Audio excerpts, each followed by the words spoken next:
Hey, I've got a question for you. Has it ever occurred to you that the person who'd make the best boss you've ever had is you? You've been out there applying for jobs, tweaking your resume, updating your LinkedIn headline, playing the game that you were told how to play it. And what have you gotten? You've gotten ghosted, you've gotten maybe some lowball offers, you have interviewers where they just sit there, look at you, and try to guess your age. You've been looking for someone to hire you. I did in the past. What if the answer isn't finding a boss? It's becoming one. Today is going to kick off a brand new series on this channel, Working for Yourself. And I'm not going to sugarcoat this. It's the hardest thing that you'll ever consider doing. But I'm going to show you why it may also be the smartest.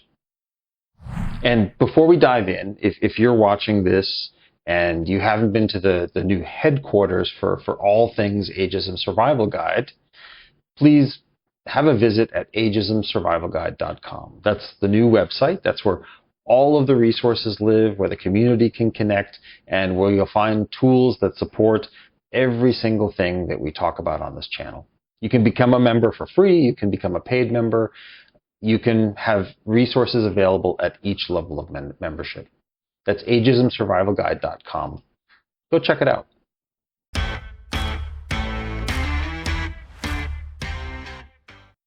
So here is what we're going to cover today. First, 3 invisible walls that keep smart, experienced people like you from even thinking about this route. Then we'll talk about why people like us actually win at this more often than the 25-year-olds that people seem to worship, the founders. And then the hard part, what you really need to have in place before you begin. Because I'm not here to sell you a dream. I'm here to give you a solid basis for decision making. And that decision, it starts with understanding why you haven't considered this path before. Because it's not that you're not smart enough. It's not that you don't have the skills. It's because there are invisible walls that are holding you in place. And when you can't see something, you can't fight it. So let's illuminate those. The first wall it's fear. Not the dramatic kind, not the I'm gonna lose everything and you can't sleep at night, mind racing. No, it's more the quiet kind, actually, the dangerous kind, the kind that whispers into your ear and says, "Hey, I can't afford to fail, can I? What if I do and I lose everything? I can't afford to start over." Here's the thing about fear at our age. It's not irrational. It's definitely not misdirected. It's just that you're afraid of the wrong thing. You should actually be afraid of spending the next 15 years working in a system that basically already decided that you're expired. Fear tells you, stay put, it's safer. But let me be honest with you, safer for whom? Safer for the employer who can replace you with a cheaper version of you? Safer for the industry that's already kind of pricing you out? That's not safety. That's a holding pattern. And holding patterns, they don't land. They just kind of circle around in the same position until they run out of fuel. Look, I was in the same position. I worked in a corporation, and I thought about maybe going out on my own, but I didn't because I had 2 kids looking forward to college. I had a mortgage. I had a future retirement that I wanted to save for. So I stayed in the corporation until the day that they restructured. I was shown the door, and then I didn't have a plan. I was suddenly having to massively accelerate my own personal planning for my own business because I hadn't started it before, out of fear. The financial fear, I hear you. It's real. I was there. You have fewer earning years ahead. The math, it somehow calculates differently when you're 50 than when you're 30. And I'm definitely not dismissing that. In fact, we're going to go more into the financial framework of all of this later on in the conversation. But understand this: you're not starting from zero with your starting your own thing. You're starting with 30 years of experience. You're not a 25-year-old without a network and zero credibility. You're a 50-year-old who has a Rolodex, okay, ancient technology, that took you 30 years to build. Fear, it says that you're going to lose everything. But reality says you're going to own something. The second wall is identity. And this is kind of the silent killer.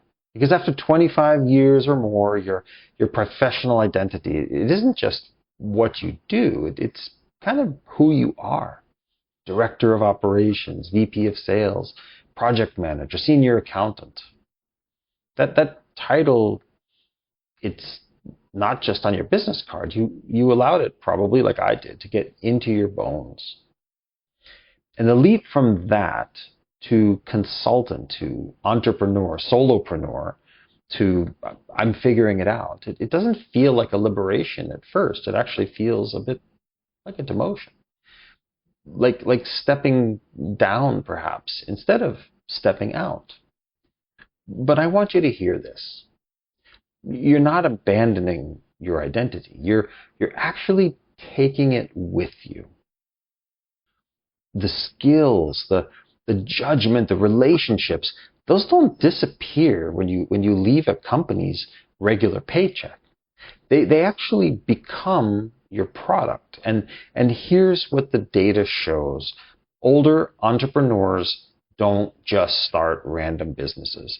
Look, you don't wake up and decide that you're going to start a sneaker company, right? We start businesses that are in our own domain, in our own industry, in areas that we spend decades learning about. And now we apply all of that knowledge to our own business. And then here's my irony alert. I love irony. You spent 30 years building your expertise that your employer now basically said was irrelevant. But when you work for yourself, that same expertise, it's your competitive advantage. The market doesn't value it. You know, that 35-year-old middle manager didn't care, but your clients care, you care, and you can now leverage that experience. And the third wall, this is the biggest, the loudest, the one that the culture around you, around us, has been telling us since we were probably 45. Hey, the ship has sailed. You missed that window. It's come on, man. It's too late to start something new, right? You've heard all of those, I'm sure. This is not your fear. This is a cultural narrative. It's bullshit, frankly. And the data, it destroys that narrative. So a study from MIT, Kellogg, and Northwestern analyzed 2.7 million business founders. 2.7 million. That's not some rinky-dink little 200 people surveyed on LinkedIn. That's a huge survey. And what did they find? This is great. A 50-year-old founder is 2.8 times more likely to build a successful company than a 25-year-old founder. Not equally likely, not slightly more likely, 2.8 times. The average founder of the fastest growing businesses in America right now, 45 years old. You know, Ray Kroc was 52 when he started McDonald's. Colonel Sanders was 62 when he franchised KFC. And nobody talks about those stories. But everyone knows about Zuckerberg and how he started Facebook in his dorm room.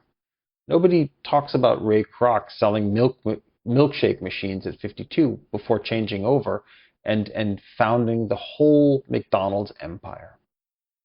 Why does everybody know the Zuckerberg story and nobody knows the Ray Kroc story? Unless you watched that movie a few years ago. Because the culture sells us on this one narrative. The young founder, it's exciting. But honestly, the data it tells a completely different story. Let me be honest with you. The people who are telling you that it's too late, they have a vested interest somehow in keeping you where you are. Employers, they want you compliant. Youth-obsessed culture, it wants to keep you invisible. And your own fear wants you safe. None of these three are looking out for you. So if the walls are invisible, if the only thing keeping you from this path is a story that you've been told, then what's actually on the other side? What happens when people like us open and walk through that door? Let me show you what the data actually says and what it actually costs to move forward. The first advantage that you have is judgment. And I don't mean just, that you're wise in your years. I mean something really specific, and I mean pattern recognition. You have 30 years of solving problems, which means that's much more than any 28-year-old founder has ever even seen. You've watched strategies succeed, and you've watched them fail. You've been in the room when decisions were being taken, wrong calls were taken, and you knew they were wrong because you'd seen that movie before. That's not just wisdom. That's a database that no startup founder can download over the weekend from ChatGPT or from Google. The researchers who did the MIT study, they specifically said the drivers of older founder success were experience, skill of running things, and insight about specific markets and technologies. It's not passion, it's not hustle, it's not disruption, it's insight. That's yours. That's what you have. You've been building that for 30 years, and nobody can fast track that one. Then there's the second advantage that you have, which is your network. And this is, honestly, this is a really unfair advantage for you because you can't replicate this, again, over a weekend. A 25-year-old founder, they could be smart, they could even be brilliant, but they don't have the relationships that took 3 decades to build. They don't have former colleagues who will pick up the phone for them.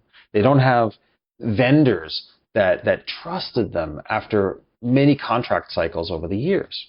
They don't have a client, a former client that says, hey, you're doing this? I know your work. I trust you. I'm in. But you have that. You have it. If you've been networking the way that we've discussed on this channel, building real relationships, reigniting them in some cases, and not just collecting LinkedIn connections, you already have your first customers. You just haven't called them by that name, by that label yet. And that matters because the number one way for new businesses to get their first clients, it's not ads, it's not SEO, it's not a slick website. It's frankly, it's referrals from people who know you, who trust you, that you've been building that trust with over 30 years. It's now time to cash that in on your terms. The third advantage, and this is the one that makes the whole thing doable. It's that you're not starting from scratch. Young founders, they have to figure out everything, all of it. But you already know what you know. The question isn't, what am I good at? The question for you is actually, how do I package what I know so that people are going to be willing to pay for it? So think about service businesses, consulting or advising, fractional leadership, coaching, specialized project work. All of these require actually zero capital. Zero. You don't need investors. You don't need a product prototype. You don't need a warehouse, although you have a warehouse up here with all that knowledge. You just need a phone, a laptop, and your 3 decades of expertise that nobody else is going to be able to replicate. Some of the most sustainable businesses out there, they don't require money to start. What they do, though, require is time. And you've actually already invested yours, learning what you know. And the fourth advantage that you have, this might be the most important one, and it's also the one that probably gets talked about the least. You're not trying to change the world. The 25-year-old founder, that person is chasing a unicorn. They want to disrupt an industry. They want to be on the cover of Forbes. They're looking to build scale for growth, for the exit after the IPO. And 9 out of 10 of them, guess what? They fail because they were trying to hit a home run when a single would have sufficed to survive. But you're just changing your world. You're trying to build revenue, have autonomy, and have the dignity of having your value be recognized by people, not that middle manager back at the old company, as being relevant. And that, frankly, is a much more solvable problem and doable to climbing into a new business. Let's look at another angle of a study. So the Kauffman Foundation, they found that 83.5% of entrepreneurs, they started by choice, not necessity. These weren't desperate people who were forced into self-employment because nobody would hire them. These were strategic people who saw a better path for themselves, and they ultimately took it. And that could be you. Not a refugee from the job market, but rather a strategic decision maker who saw the handwriting on your wall. Now you want to add to that handwriting. For me personally, this epiphany came during COVID, when the job market had completely evaporated. After a year of this, I learned, I researched, and I investigated, and I took the decision to actually pivot into my own consulting business. It took the trauma of my job loss to actually refocus my mind onto something better. Now, before you go and you hand in your resignation, before you design your first logo, before you tell your spouse that you've got a brilliant plan, I need you to hear the next part. Because the same advantages that make us more likely to succeed also carry with them a certain specific risk set. And if you don't face those risks head on, those advantages you have don't matter. This isn't fluff now. This is not motivational posters. You need to have a whole bunch of stuff actually in place. So let's start with pillar number 1, the financial runway. And I'm alternately calling this the math that nobody wants to do, because people, they skip over this and then they wonder why after 6 months the whole thing collapses in on them. Here's the number. Minimum 6 months of living expenses before you make that jump. That's not your startup capital. No. That's not the kind of I'll figure it out kind of money. I'm talking about 6 months of mortgage and rent and groceries and car payment and insurance and all of that. It's sitting in your account where you don't touch it. Even better is 12 months. Because the number one killer of new businesses is not the lack of talent. It's not the lack of your hustle or your passion. It's actually running out of cash before the revenue really kicks in. And this is exactly why I talked about bridge work in the stability series. You don't have to quit your day job on day one. In fact, I highly advise that you don't if you have that option. The smartest transition looks like this. So phase 1, you start your business while you still have a paycheck. Again, if you can. You validate the idea, you get your first clients, you prove the concept before you bet the house on it. Then you have phase 2. Maybe you take bridge work if you need to. Part-time, contract, temporary. This reduces your financial pressure without making the full commitment on that business. It builds up and maintains some runway for you while you develop your business idea. Phase 3. You go full-time self-employed only when your business can cover at least 75% of your living costs. Not 25%, not 55%, 75%. That last 25%, you're close enough. You're close enough and you can avert panic. Because if you do panic, it's going to make you make some bad decisions. If you can't cover 6 months of bills, you're not actually creating a business. You're creating an emergency. And in an emergency situation, you panic. And when you panic, you make bad decisions. It's panic that doesn't build businesses, but rather it destroys them. I'd like you to actually, if you can, write that down. Panic doesn't build companies, it destroys them. Because when you're 3 months in and the revenue isn't there yet and the savings are shrinking, that voice in your head, it's going to start to say, hey, it's time to quit and go back. And if you don't have a runway, that voice might start to sound right. This isn't meant to scare you off. It's just meant to prepare you. The people who succeed at this aren't necessarily the bravest. They're just the most prepared. And then there's pillar 2, mindset. And I don't mean just a believe in yourself mindset. I mean 4 specific structural shifts in how you think, because being an employee and an employer and an owner are 2 completely different ways of thinking. So there's shift number 1, from employee thinking to owner thinking.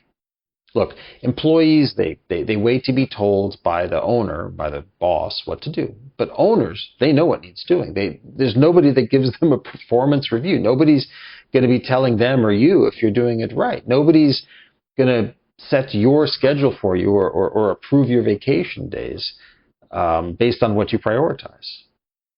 It's kind of terrifying, right? But at the same time, that's our freedom. Then there's the second mindset shift that you have to have, from identity in your title to identity in your value. You're not your job title. You are the value that you deliver. The title was the label that someone else stuck on you, but your value, that's yours. So I want you to write this down if you can right now. Pause the video if you need to, okay? I don't do brackets job title. I solve specific brackets problem for brackets people. Fill in those brackets. That is the root of your business. That's your identity now. You're not the former VP of operations, not the ex-director. No, now you solve X for I. And that makes your shift real and achievable. Then let's get to shift number 3, mindset shift number 3. From safety net to safety system. A job is a single point of failure. One employer, one paycheck, one person who can decide on a Tuesday that you're done. That's not safety. That's 100% dependency. And here's another irony alert. You think that your job is security, but you have only one client, your employer. I'd rather have 5 clients and no boss than one client who can fire me on a Tuesday.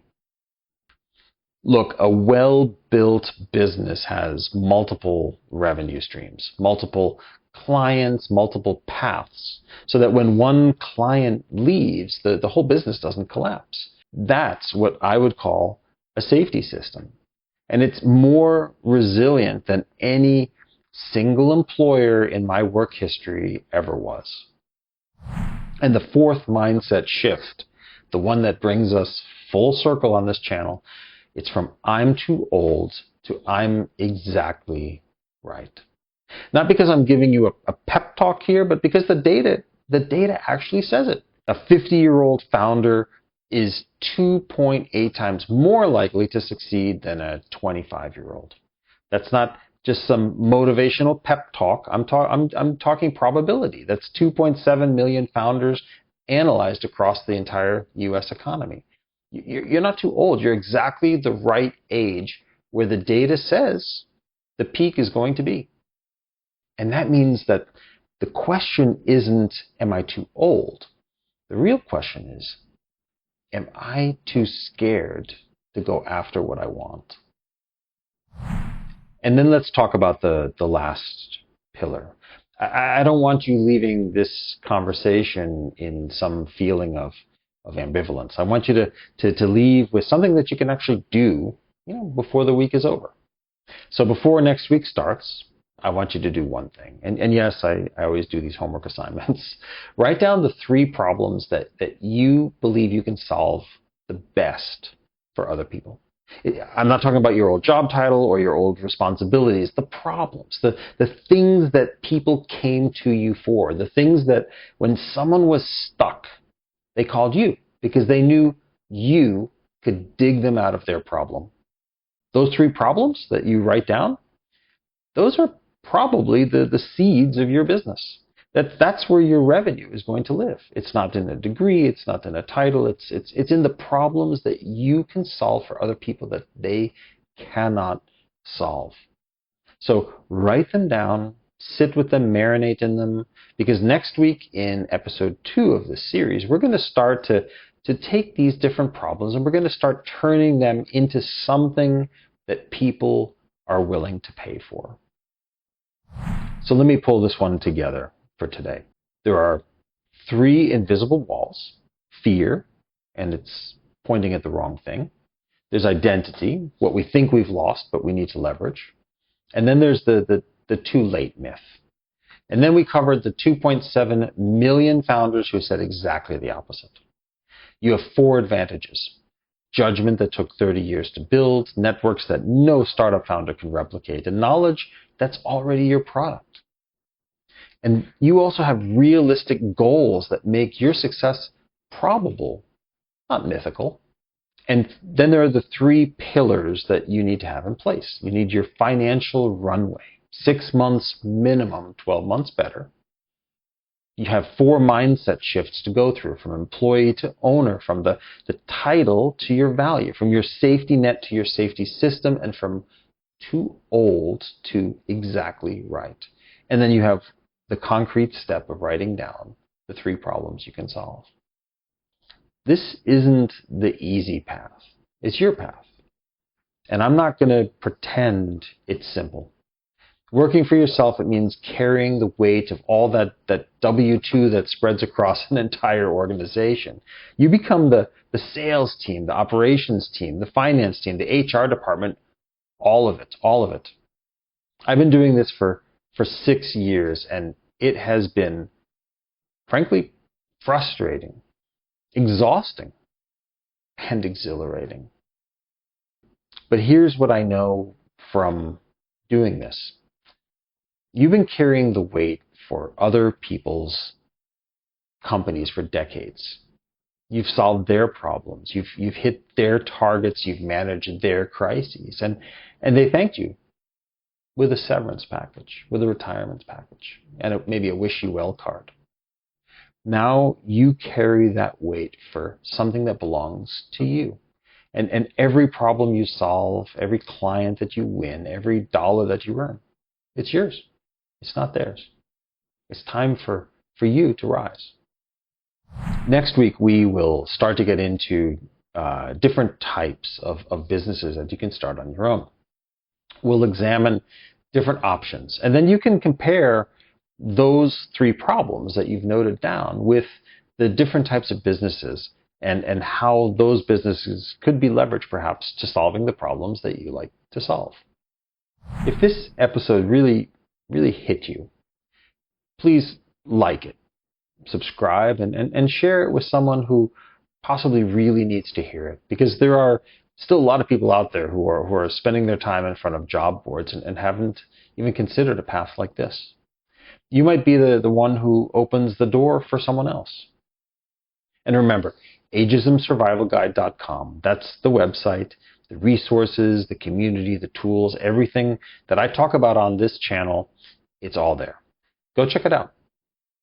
And as I always say, youth runs fast, but age knows the terrain. See you next time.